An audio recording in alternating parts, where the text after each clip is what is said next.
एका प्रश्नामुळे तामिळनाडूमधील या डॉक्टरचं आयुष्य बदललं। ही स्टोरी इंटरेस्टिंग आहे, हा व्हिडिओ पूर्ण बघा।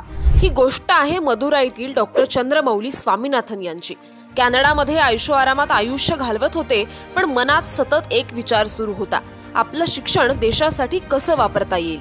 आणि अशातच एक प्रश्न डोळ्यांसमोर आला, जर पिझ्झा 20 मिनिटात घरी येऊ शकतो, मग गरजेच्या वेळी डॉक्टर घरी का पोहोचत नाहीत। आणि याच विचारातून जन्म झाला ICU व्हॅन या कॉन्सेप्टचा।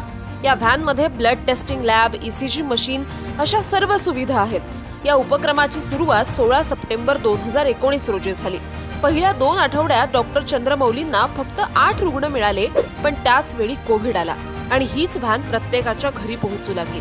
हा काळ त्यांच्या कॉन्सेप्टसाठी गेम चेंजर ठरला।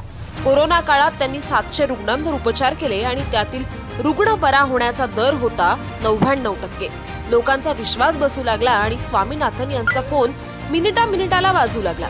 गेल्या 6 वर्षात स्वामीनाथन यांच्या टीमनं जवळपास 25,000 रुग्णांना बरं केलंय, फक्त 300 रुपयांमध्ये, कधी कधी तर मोफत उपचार देऊन। चंद्रमौली स्वामीनाथन यांच्या सोबत फक्त एक व्हॅन चालत नाही, तर हजारो आयुष्य आणि एक आशा चालते, जी गरीब आणि वृद्धांना जगण्याचं बळ देते। म्हणूनच या डॉक्टरची ही गोष्ट नक्की शेअर करा आणि अशा युनिक गोष्टींसाठी संवाद सेतूला फॉलो करा।